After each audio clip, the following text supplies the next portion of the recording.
은혜로운 찬양 감사드립니다. 여러분들을 하나님의 말씀으로, 생명과 약속의 말씀으로 인도합니다. 오늘 이사야 57장 19절을 보시면 하나님께서 이렇게 말씀하는데요, 어떤 경우는 이 하나님의 말씀 중에 놀라운 축복의 말씀이 있습니다. 이런 말씀을 여러분들이 받으실 때는 저 말씀은 나에게 주시는 말씀이다, 그렇게 받으시고, 오늘 말씀이 여러분들의 신비에 새기시고 여러분들의 한평생 함께하는 축복의 약속의 말씀이 되기를 주의 이름으로 축복합니다. 오늘 말씀은 이렇습니다. 입술의 열매를 창조하시는 분 여호와께서 말씀하느니라. 먼 데 있는 자이든지 가까운 데 있는 자이든지, 따라서 하십니다. 평강이 있을지어다. 평강이 있을지어다. 내가 그를 고치리라. 주님의 말씀입니다. 오늘 이 말씀을 통해서 하나님은 평강의 샬롬의 하나님을 드러내십니다. 나는 샬롬의 하나님이시다. 연초에 우리가 올 한 해에 우리 영일교회에 주신 주제표 가운데 이제 샬롬이라는 은혜를 함께 나눌 때 샬롬의 그 5가지 함의의 뜻이 있다고 말씀을 드렸는데, 어떻게 여러분 지금까지 잘 기억하고 계시나요? 아마 많은 분들이 잊어버리셨을 거예요. 사실 말씀을 전하는 저도 말씀을 전하고도 깜빡깜빡 잊어버릴 때가 있는데, 아마 여러분들도 많은 분들이 잊어버리셨을 거라고 생각하고, 성경의 히브리 말로 샬롬이라고 하는 뜻은 다음 5가지 뜻이 있음을 말씀드렸습니다. 첫 번째, 이 말씀이 평강으로 번역이 될 때는 영적인 샬롬을 의미하고 있습니다. 오직 하나님만이 줄 수 있는 영적인 이 평강의 샬롬이 여러분 가운데 함께 하시기를 주의 이름으로 축복합니다. 그런가 하면 이 말씀, 이 샬롬이 평안으로 번역이 될 때는 이런 심령의, 마음과 정신의 평안을 말씀하는데요, 저는 여러분들에게도 이 마음의, 심령의 평안이 함께 하시기를 주의 이름으로 축복합니다. 세 번째는 이 샬롬이 화목으로도 번역이 되는데요, 이 화목은 바로 나와 너 사이에, 바로 인간관계 가운데, 가족 가운데, 부부 가운데, 또 형제 가운데, 또 직장 동료 가운데 이렇게 샬롬이 있을 때는 바로 화목으로 번역이 되는데요, 저는 여러분들이 인간관계 가운데 특별히 이제 이 샬롬의 복이, 은혜가 있으시기를 주의 이름으로 축복합니다. 그리고 네 번째, 이 단어가 화평으로 번역이 될 때가 있는데, 이거는 전쟁이 없는 상태를 이야기합니다. 아시다시피 지금 전 세계적으로 전쟁으로 난리가 아닙니다. 전쟁이 일어나면 기본적으로 이제 모든 사람들이 불안해하고 두려워하는데요, 전쟁이 없는 상태, 바로 그런 경우를 이제 화평이라고 이야기하는데요, 인류가 전쟁이 없기를 기도하십시다. 무엇보다도 우리나라 대한민국의 한반도 땅에 전쟁이 없는 샬롬의 나라, 화평의 나라가 되기를 기도하십시다. 마지막 이 샬롬이 편안으로 번역이 되기도 하는데요, 이 말은 육체적인 샬롬을 이야기합니다. 우리가 육체적으로도 몸이 불편하면 우리가 샬롬을 잃어버리게 되죠. 그래서 저는 늘 기도할 때마다 여러 성도님들이 육체적으로도 건강하시고 편안하셔서 육체의 샬롬의 은혜를 누리시기를 주의 이름으로 축복합니다. 그래서 하나님은 여호와 샬롬이라고 드러내실 때는 이제 나는 샬롬의 하나님이심을 드러내시고, 중요한 것은 이제 이 샬롬의 하나님께서 우리들에게 샬롬할지어다, 샬롬할지어다 라고 그렇게 선포하십니다. 다시 19절 말씀을 보십시다. 여기에 보시면 하나님이 여호와께서 말씀하십니다. 이게 뭐 할지어다? 샬롬할지어다. 뭐 할지어다? 샬롬할지어다. 왜 두 번을 강조할까요? 문법적으로 보면 히브리 문법은 2번 강조하면 최상급이 됩니다. 영어나 우리나라 문법에는 원급, 비교급, 최상급이 있지만 히브리 문법은 2번 반복하면 최상급이 됩니다. 그러니까 하나님이 이 말씀을 2번 하신 것은 하나님의 강한 의지를 담고 계신다는 거예요. 그래서 하나님은 하나님을 믿는 성도들이 뭐 할지어다? 샬롬할지어다. 샬롬할지어다. 하나님은 최상의 이 샬롬의 강한 의지를 가지고 하나님을 믿는 성도들이 샬롬의 복을 누리고 살아가기를 축복하십니다. 흥미로운 것은 후렴지를 봅니다. 따라서 일단 내가, 여기 내는 누구 내를 말할까요? 참고로 저는 아닙니다. 오해하지 마시고, 여기 내는 당연히 여호와를 말씀합니다. 여호와가 누구를 고치리라? 옆으로 한번 보십시다. 자, 그가 옆 사람이라 생각하시고 여호와께서 당신을 고치십니다. 한번 인사하시죠. 자, 그런데 여호와가 여러분을 고치기를 원하십니다. 여기에 뭘 고치냐라고 하는 것은 앞에 문맥의 문장을 받아서 샬롬을 말합니다.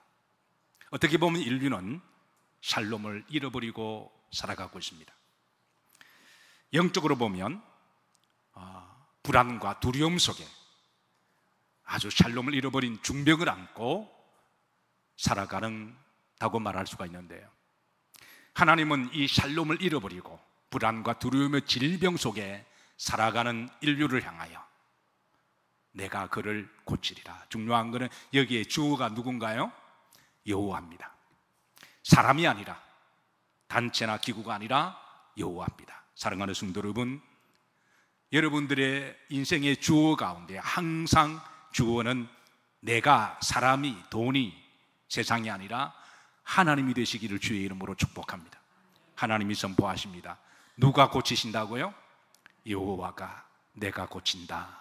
여호와께서 말씀하십니다. 특별히 저는 여호와께서 오늘 이 시대에 불안과 두려움 속에 살아가는 사람들이 있다면 여호와께서 샬롬의 은혜를 주시기를 기도하고 축복합니다. 저는 여러분들의 가정에 샬롬이 있기를 주의 이름으로 축복합니다. 우리 영일교회가 샬롬으로 충만하기를 기도하고 축복합니다. 자, 오늘 본문의 말씀의 배경은 일종의 예언적인 말씀이에요. 하나님이 이사야 선지자, 주의 종 이사야를 세우셔서 이제 일종의 유다 백성들에게 예언적인 말씀을 주시는데요, 그래서 오늘 본문을 보면 문법적으로 다 이제 미래 동사로 그렇게 구성되어 있습니다. 자, 유다 백성들이 저들의 불신앙과 죄악과 우상숭배로 말미암아 저들이 나라를 잊어버리고 그리고 바빌론 포로로 잡혀갈 것을 하나님이 예언하셨습니다. 큰 전쟁을 경험했습니다. 전쟁이 일어나면 모든 샬롬은 다 사라지고 빼앗깁니다. 나라를 잃어버렸으니 저들은 만국의 불안과 두려움 속에 살아가는, 우리나라도 한때 36년 동안에 우리는 그런 경험을 했습니다. 비록 간접적인 경험이지만 지금 살아있는 분들은, 아마 그 시대에 계신 분들이, 지금도 살아계신 분들이, 어르신들이 들어 계실 거예요. 얼마나 불안했을까요? 바빌론 포로 생활하며 70년 동안에 하루하루 살아가는 게 두려움과 불안과 공포의 연속이었을 때, 그때 하나님은 주의 종 이사야를 통하여 오늘 이 말씀을 선언하시는데요, 입술의 열매를 창조하신 여호와께서 말씀하느니라. 먼 데 있는 자에게든지 가까운 데 있는 자에게든지 따라서 하십니다. 평강이 있을지어다, 샬롬이 있을지어다, 내가 그들을 말이라 고치리라. 불안과 두려움 속에 자다가도 벌떡벌떡 일어나서 자지 못하는 많은 사람들을 향하여 하나님 그 마음을 아시고 내가 그 불안을 고치겠다, 내가 그 두려움을 고치리라. 여호와의 말씀을 오늘 나에게 주시는 말씀으로 받으시기를 주의 이름으로 축복합니다. 사실 오늘 시대도 마찬가지입니다. 인류는 지금까지 수많은 전쟁을 치루었습니다. 그리고 그 전쟁을 치르면서 샬롬을 잃어버렸습니다. 사실 인류는 그동안 지옥이라는 말은 성경에만 있는 줄 알았습니다. 그래서 사람들이 지옥이라 그러면 추상명사로 생각했습니다. 그런데 전쟁을 경험하고 난 다음에 전쟁터의 한복판에서 지옥이 실제한다는 것을 경험했습니다. 사실 인류는 그동안 마귀를 성경 속에서만 있는 단어라고 생각하고 추상명사로 생각했습니다. 그런데 전쟁터 한복판에서 인류는 마귀 얼굴을 봤습니다. 사람의 얼굴이 극단적인 상황에서는 마귀도 될 수가 있구나. 그래서 인류는 수많은 전쟁의 대가와 비극의 고통을 지불하면서 이제는 다시는 전쟁을 하지 말자, 다시는 비극이 일어나지 않도록 우리가 전쟁을 하지 말자, 처절하게 자기 통찰과 반성을 하면서 이제 여러 노력과 연구들을 해서 소위 각종 평화연맹이나 연합기구, 전쟁을 재발하는 방지협약을 만들었습니다. 그래서 오늘 이 시간 여러분들에게 인류가 그동안 이 전쟁을 다시는 하지 말자고 하는 그 노력과 헌신의 일환으로서 저 나름대로 한번 세계평화기구를 한번 조사를 해봤는데요, 많이 있는데 시간 관계상 총 15가지만, 여러분 이름만 들어도 알만한 15가지만 평화기구 조약을 여러분들에게 소개하는데요, 자, 이거를 소개하면서 나름대로 인류는 그동안 노력했다고 하는 점에 대해서 우리가 평가할 필요가 있습니다. 노력을 하자는 게 아닙니다. 인간이 그동안 다시는 전쟁을 하지 말자, 샬롬이 얼마나 귀하고 복된 건지, 그래서 다시는 전쟁을 하지 말자, 그렇게 해서 만든 이제 연도적으로 제가 여러분들께 소개하면 1863년에 국제적십사가 평화연맹이 조직이 되었습니다. 여러분 잘 아시죠? 로고 한번 보시죠. 여러분 이 로고만 보면 이게 딱 못 받아 하신 국제적십자 연맹 로고인데요, 소위 레드크로스라고 부릅니다. 창립 배경입니다. 솔페리노 전투의 참혹함을 경험하고 난 다음에 1859년에 이 전쟁이 이탈리아와 프랑스 사이에, 프랑스와 오스트리아 사이에 하루 만에 4만 명이 죽었습니다. 안 놀라시는군요. 그동안 쌓았던 묵었던 감정이 한순간에 폭발한 거예요.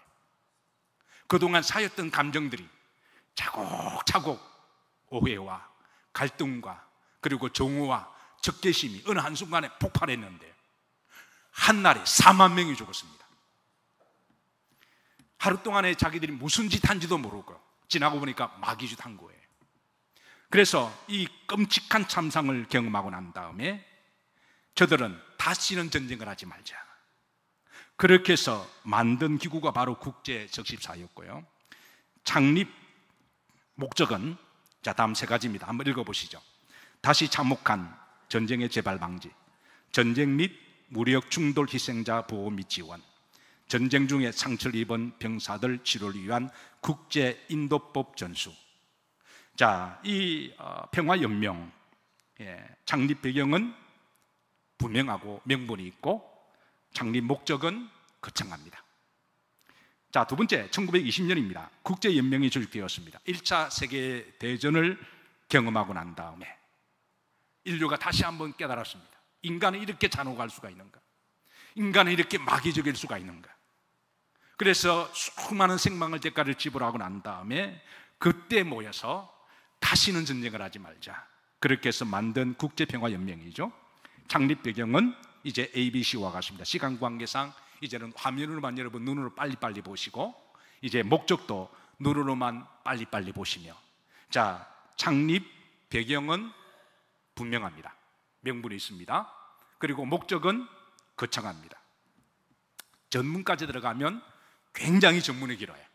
자, 그런데 이것을 제가 어떻게 우리 성도들에게 간략하게 기억날 만하게 정리할 수 없을까? 이거를 다 통틀어서 딱 한마디로 기억하자면 이렇습니다.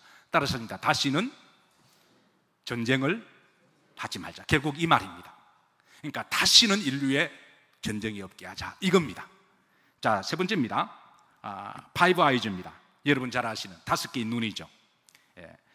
2차 세계대전에 1차 세계대전에 그 참혹한 비극을 경험하고 수천만 명의 사람이 죽었음에도 불구하고 불과 얼마 되지 않아서 인류는 또 전쟁을 벌였는데 일컬어 2차 세계대전이죠. 2차 세계대전 중에 한참이었을 때에 그때 전쟁의 전범이었던 독일, 일본, 그리고 어느 나라가 이탈리아가 서로 연맹을 만들어서 전 세계를 이제 전쟁의 마당으로 만들었을 때 여기에 대항하는 연합기구를 만들었습니다. 소위 5나라, 미국, 영국, 카나다, 호주, 뉴질랜드.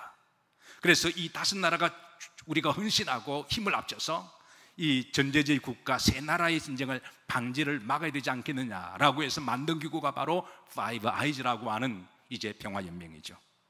창립 배경은 명분이 있고 창립 목적은 거창합니다. 그러나 한마디로 딱 말하면 따라서 됩니다. 다시는 뭐를 하지 말자? 전쟁을 하지 말자. 이거를 조금 이제 우리식으로 번역하면 이렇습니다. 따라서 하십니다. 다시는 싸우지 말자. 예, 국가 간에 싸우는 것을 전쟁이라 그러죠. 그러나 개인 간에 싸우는 것을 우리가 흔히 싸움이라고 이야기하죠. 예. 다시는 뭐 하지 말자? 조금 더 다르게 말하면 다시는 뭐 하지 말자? 다투지 말자. 좀 다르게 말하면 다시는 뭐 하지 말자? 갈등하지 말자. 좀 다르게 말하면 다시는 삐지지 말자. 이런 식으로 얼마든지 우리가 번역이 가능합니다. 자, 네 번째입니다. 유엔입니다. 여러분 잘 아시죠? 1945년입니다. 2차 세계대전을 마쳤습니다. 수천만 명이 죽었습니다. 나라들이 다 잿더미가 되었고, 그래서 처절한 자기 통찰과 반성을 합니다. 그래서 만들어진 거고, 그래서 이것도 물론, 자, 로고 보시죠. 여러분 로고는 잘 아시죠? 예, 워낙 유명한 로고입니다. 예, 이게 파란색은 평화를 상징하는 데죠. 이 로고를 설명하는 데 들어가 보니까 이 파란색은 이게 평화를 상징한다고 그래요. 빨간색의 반대, 전쟁의 반대 파란색. 그리고 이게 올리브 이파리는 우리가 성경으로 번역하면 성령을 상징하죠. 그러니까 성령 안에서 온 나라 전 세계가 지구를 감싸면서 5대양 6대를 감싸서 다시는 전쟁하지 말자. 그래서 전 세계 모든 나라가 이 연맹에, 평화연맹에 다 가입을 했습니다. 자, 창립 배경은 분명하고 목적은 거창합니다. 그러나 한마디로 이것도 기억하자면, 따라서 다시는 뭐 하지 말자? 전쟁하자. 나라끼리 전쟁하지 말자. 개인으로 확대하면 다시는 뭐 하지 말자? 자, 옆 사람 보시면 한번 인사하시죠. 다시는 싸우지 맙시다. 물론 안 싸운 거 제가 알기는 아는데, 그래도 혹이라도 예. 자, 뒷사람 보고 고개는 돌리지 마시고 다시는 말다툼 하지 맙시다. 하나님의 말씀이 사실 우리가 추상명사가 아니고 실제가 되어야 할 줄로 믿습니다. 우리가 신앙을 자꾸 뜬구름식으로 추상명사를 하게 되면 내 삶으로 적용이 안 되잖아요. 예, 그러니까 하나님 말씀을 내 삶에 구체적으로 살아있는 말씀으로 움직이려면 약간 여러분 중에 좀 불편하시더라도 나이브하게 받으셔야 돼요. 아멘인가요? 예. 예, 아멘입니다. 예. 자, 그 다음 오스트레일리아, 뉴질랜드, 미국 안보조약 1951년에 세워졌습니다. 배경은 명분이 있고 목적은 거창합니다. 자, 그런데 한마디로 말을 하면 따라서 다시는 뭘 하지 말자? 전쟁을 하지 말자. 한미동맹 1953년 우리는 끔찍한 6.25 전쟁을 치루었습니다. 아마 지금도 그 시대에 지금 살아계신 분들은 그 시대에 아마 어린 나이들이시겠죠. 대부분 돌아가시는데 처절한 온 강산이 피바가 되었고, 그래서 그때 다시는 이 한반도의 전쟁이 일어나지 말자. 그렇게 해서 만든 게 한미연합동맹이죠. 정말 다시는 한반도 전쟁이 일어나지 않도록 우리가 기도하십시다. 자, 그 다음에 스톡홀름 국제평화연구소입니다. 예, 이것도 창립 배경은 분명하고 목적은 거창합니다. 그러나 한마디로 말을 하면 뭐라고요? 다시는 뭐 하지 말자? 전쟁하지 말자. 예. 그 다음에 국제평화연구소입니다. 1970년도에 창립되었습니다. 배경과 창립 목적이 있습니다. 그러나 이것도 한마디로 요약하면 결국은 이 말입니다. 다시는 뭐 하지 말자? 전쟁하지 말자. 조금 가슴 와닿지 않으신가요? 그럼 이렇게 합시다. 다시는 싸우지 말자. 자, 그 다음에 10번째입니다. 집단안보조약기구. 자, 창립 배경 분명합니다. 창립 목적 거창합니다. 이것도 한마디로 말을 하면 다시는 싸우지 말자. 자, 아프리카 연합입니다. 여러분 알다시피 아프리카 55개의 나라가 있습니다. 이 나라가 서로 정말 역사적으로 살벌하게 내전이 있었습니다. 그런데 이제 이 연맹을 만들어서 다시는 뭐 하지 말자? 싸우지 말자. 자, 상하이 연합협력기구가 있습니다. 중국을 중심으로 만든 군사동맹단체인데요, 회원국은 8나라입니다. 중국, 러시아, 카자흐스탄, 키르기스탄, 타지키스탄, 우즈베키스탄, 인도, 파키스탄. 창립 배경, 목적이 있고요, 그리고 목적은 거창합니다. 근데 이것도 역시 한마디로 말을 하면 뭐 하지 말자? 다시는 싸우지 말자, 전쟁하지 말자. 코드가 있습니다. 네 나라가 미국, 일본, 인도, 호주로 결성된 단체죠. 배경과 목적은 분명합니다. 한마디로 말을 하면 다시는 뭐 하지 말자? 여러분, 제가 반복한다고 할지 여러분 잘 들으셔야 돼요.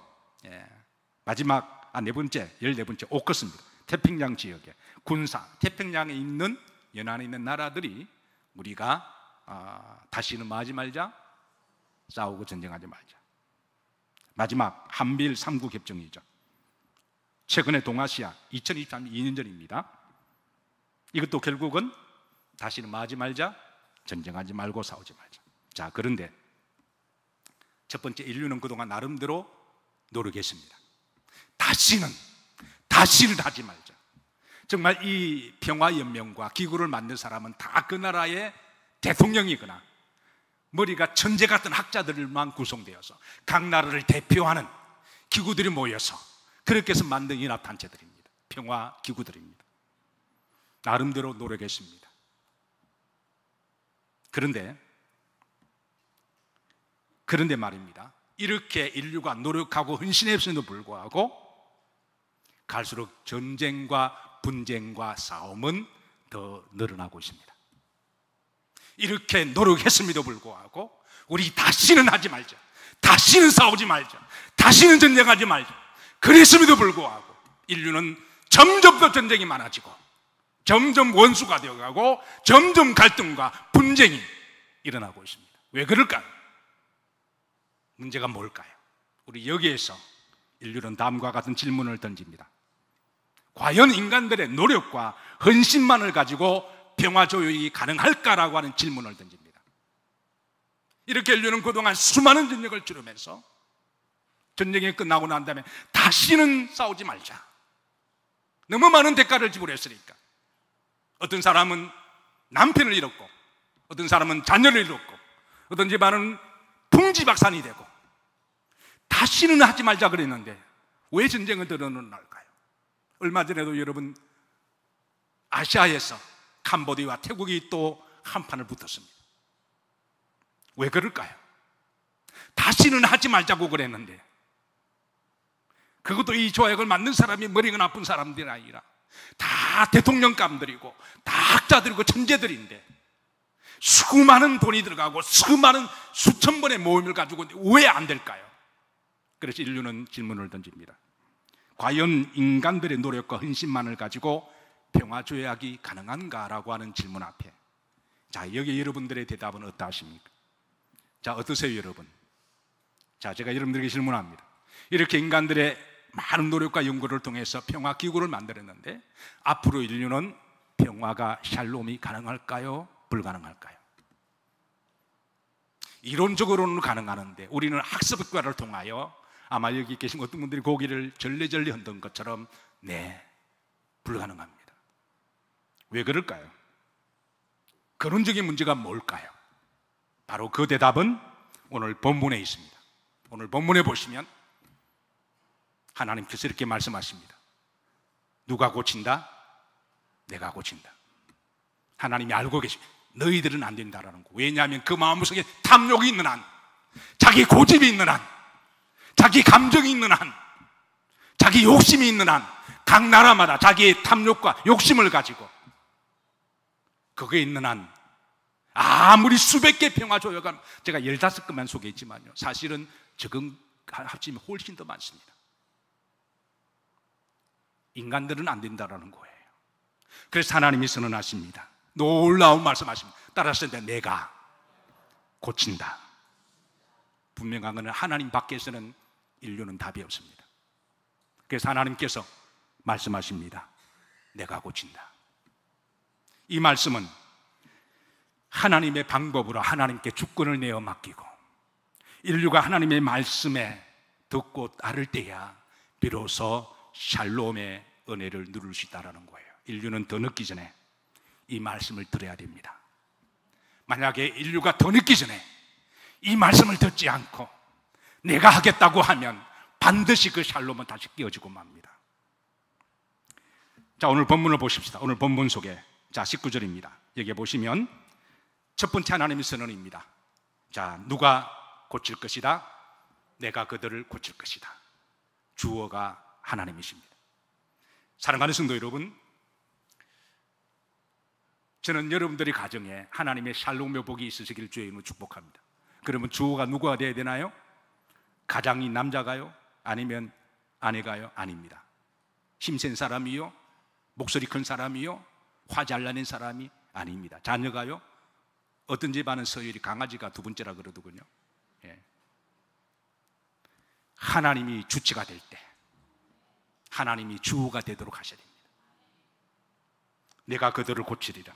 자, 두 번째 영역입니다. 19절에 보면 먼 데 있는 자에게든지 가까운 데 있는 자에게, 이사야 시대 때, 오늘 본문의 배경에는 이사야 주변에 먼 데 있는 나라들 사이에 유다와 원수지간이었습니다.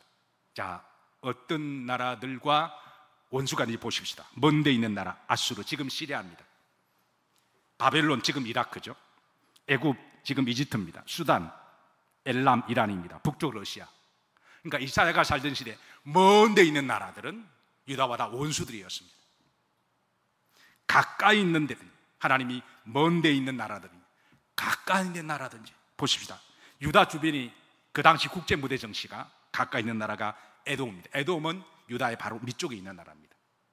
자, 모압은 이스라엘, 당시 유다의 오른쪽에 있는 동쪽에 있는 나라입니다. 암몬은 동쪽에 북쪽에 있는 나라입니다. 블레셋은 가자지구, 지금 가자지구 있는 지역이죠. 페니키아, 지금 레바논입니다. 다 가까이 있는 나라입니다. 그러니까 하나님 밖에 있을 때는 먼 데 있는 나라와도 전쟁이고 갈등과 분쟁이고 가까이 있는 나라들과도 갈등과 분쟁이 끊임없는 그 시대에 하나님께서 이제 내가 고칠 때에, 하나님이 통치하실 때에 먼 나라 사이에도 원수도 샬롬이 이루어지게 될 것이고 가까이 있는 나라들 사이에도 샬롬이 이루어질 것을 말씀하시고 내가 고친다 말씀하십니다. 자, 오늘 지구상에 먼 데 있는 나라들 가운데 서로 원수로 여기고 갈등하고 싸우는 나라들이 있습니다. 보십시다. 자, 미국을 본다면, 중심으로 본다면, 자, 미국과 먼 데 있는 나라가 이란이고 중국, 러시아, 북한 다 사이가 안 좋습니다. 서로 원수입니다. 서로 미사일을 쏘아대니 많이 그렇게 호신탐탐 노리고 있습니다. 중국에서 보면 미국, 호주, 카나다, 영국, 독일, 프랑스 먼 데 있는 나라인데 서로 못 잡아먹어서 난리도 아닙니다. 자, 러시아 입장에 보면 미국, 영국, 카나다, 호주, 일본입니다. 그러니까 하나님 밖에서는 먼 데 있어도 원수가 된다는 것이죠. 자, 가까이 있는 나라 보십시다. 자, 여러분들에게 질문합니다. 우리는 때로는 가까이 있는 것이, 우리 좀 가까이 지내자. 여러분, 가까이 있는 것이 여러분 어떠신가요? 여러분, 가까이 있으면 사이가 더 좋아하실까요? 아니면 더 멀어질 수가 있을까요? 제가 몰라서 묻습니다. 여러분들이 묻습니다. 여러분, 우리가 다 가까이 지내자 그 말 자주 하잖아요. 소통하자, 말 많이 하자, 밥 자주 먹자. 여러분, 그게 마냥 다 좋은 것일까요? 가까이 지낸다고 하는 것이 마냥 다 좋은 것일까요? 제가 몰라서 묻습니다. 어떠세요, 여러분? 우리 친하게 지내자. 친하게 지내면 다 좋은 것인가요? 자, 보십시다. 역사적으로 참 인류가 아이러니하게도 가까이 있는 나라들끼리 서로 원수가 된 나라가 더 많은데요. 우리 대한민국 보면 일본, 중국, 북한. 여러분, 일본과 대한민국 사이에 가까이 있습니까? 멀리 있습니까? 가까우면서도 멀리 있는 나라라고 이야기하죠. 중국은 어떤가요? 가까이 있지만 요즘 젊은 사람들한테 물어보면 70% 80%다 중국 싫어합니다. 북한은 어떤가요? 이제 더 이상 통일을 원하는 사람 별로 없는 것 같아요. 예. 자, 중국 보십시다. 중국 다 붙은 나라입니다. 인도 원수입니다. 중국과 인도 원수입니다. 베트남, 필리핀, 부탄, 대만, 일본, 한국, 유구르족, 티베트, 몽골, 이게 같이 붙어 있는 나라들인데 가까이일수록 더 원수가 되는, 이게 아이러니한 거예요.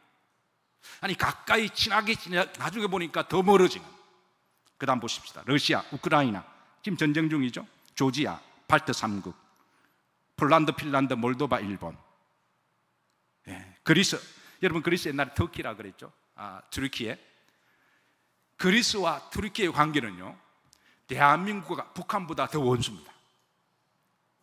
이게 참 놀라운데 이게 더 원수입니다. 아주 거의 학을 때요. 아르메니아, 아제르바이잔, 이스라엘과 레바논, 시리아, 인도, 파키스탄, 이스라엘, 팔레스타인 무장단체, 수단, 네팔, 미얀마 주변에 있는 나라, 태국과 캄보디아 서로 붙었잖아요. 자, 여러분들에게 묻습니다. 가까이 있는 것이 마냥 다 좋은 것일까요? 자, 그런데 우리 내 삶을 중심으로 볼 때 가까이 있는 사람, 그게 이웃들일 수도 있습니다. 이웃들. 어떻게 여러분들 이웃들하고는 사이가 좋으신가요? 또 직장 동료들은 어떠한가요? 가족들은 어떠한가요? 문제는 내 안에 있는 또 다른 자. 여러분들은 여러분들하고 친하십니까? 어떤 분들은 자신에 대해서 늘 자신을 정죄하는 또 다른 자가 있습니다. 자존감이 너무 약한 분이나 아니면 어떤 이유든 간에 자기와 화평을 누구나 이 샬롬을 누리지 못하고 늘 속에서 불안하고 늘 두려움을 가지고 자기를 정죄하는, 그러니까 가까이 있는데 가장 가까이 있는 데까지 들어가면 그게 자기 자신의 문제일 수도 있다는 거예요. 분명한 것은 오늘 하나님 말씀, 하나님 밖에서는 먼 데 있든지 가까운 데 있든지 그게 다 샬롬을 잃어버릴 수가 있다는 거예요. 그러나 여기 하나님 안에서는 내가 그들을 고치리라. 하나님 안에서는 먼 데 있어도 가까이 될 수가 있고, 가까이 있어도 하나님이 더 샬롬의 복을 누리게 하시고, 그리고 더 가까이 있는데 이웃들, 더 가까이 있는 직장, 더 가까이 있는 가정, 더 가까이 있는 가족들, 더 가까이 있는 내 안에 있는 나, 하나님이 통치하시면 하나님이 따라하시는데 내가 고치리라. 그러니까 인류가 이 샬롬의 복을 누리려면 하나님 밖에서 안 된다고 하는 거예요. 하나님 안에서. 자, 다시 오늘 본문 말씀 보시면 19절에 보면 여기에 이제 재미있는 말씀이 있습니다. 평강이 있을지어다. 따라서 이제 평강이 있을지어다. 품사로 보면 그런 가정법과 명령법이 섞여 있습니다. 가정법은 미래에 일어날 일을 이야기하죠. 그러니까 너희가 주체가 사람이 아니라 어떤 대통령이 만든 평화기구가 아니라 어떤 학술단체가 만든, 여러분 노벨 평화상 아무리 100개 만들면 뭐합니까? 노르웨이 오슬로 가면 노벨 평화상 큰 기구가 있죠. 평화상을 줄 때 전 세계가 난립니다. 아무리 평화상을 많이 줘도 전쟁은 더 많이 일어나는데 하나님이 통치하실 때 샬롬의 축복이 일어난다는 거예요. 인류는 빨리 그것을 깨달아야 됩니다. 하나님께서 미래에 평강이 있을지다. 왜 가정법과 명령법을 말씀하셨을까요? 내가 통치하실 때 나에게 맡기라는 거예요. 하나님이 통치하실 때, 하나님이 우리의 마음을 통치하실 때 내 감정과 자존심을 내려놓고 하나님께 내어 맡기라는 거예요. 그러면 하나님이 내가 고칠 것이다. 평강이 명령법입니다. 너 평강해야 된다. 너 샬롬해야 된다. 여러분 아무리 많이 가져도 불안하고 두려우면 어떻게 살아가요? 그 많은 물질의 복과 건강의 복이 무슨 의미가 있습니까? 마음이 평강한 게 축복입니다. 하나님이 평강을 명령하십니다. 평강해라. 너 샬롬해라. 평강할지어다. 그러려면 우리가 하나님께 맡겨야 됩니다. 하나님이 통치하시고 하나님의 말씀에 순종할 때 거기에 하나님이 고치시는 역사가 일어납니다. 예수님께서도 이렇게 말씀하십니다. 화평케 하는 자가 뭐가 있다? 복이 있다. 이 말씀은 화평을 누리는 자가 복이 있다는 것이죠. 우리 하나님을 믿는 사람은 화평의 사람입니다. 아멘인가요? 왜? 하나님은 샬롬의 하나님이시니까. 우리 하나님을 믿는 사람은 화평의 샬롬의 사람입니다. 아멘인가요? 하나님을 믿는 사람은 샬롬의 사람입니다. 그리고 샬롬의 복을 누리고 살아가야 합니다. 그리고 주께서 말씀하시기를 피스메이커가 되라고 말씀합니다. 화평케 하는 자, 그러면 하나님의 아들이라 일컬음을 받을 것이며, 하나님의 아들로 부르심을 받은 여러분과 우리의 삶 가운데 인류는 워낙 교만하고 이제 워낙 도도하고, 정치인들은 얼마나 교만하고 자기 뜻대로 하려고 그러나요? 인류는 우리가 우리 마음대로 할 수 없겠지만, 그러나 우리가 할 수 있는 것들이 있잖아요. 하나님이 우리 마음을 통치하시도록, 하나님이 우리 가정에 통치하시도록, 하나님이 우리 교회에 통치하시도록, 하나님이 나와 너 사이에 통치하시도록, 그렇게 부르심을 받은 게 그리스도인들입니다. 그래서 이 그리스도인의 샬롬의 복을 누리시고, 주변에 샬롬을 만들어 가시고, 샬롬의 축복이 여러분 여정 가운데 한평생 함께 하시기를 주의 이름으로 축원합니다. 우리 시간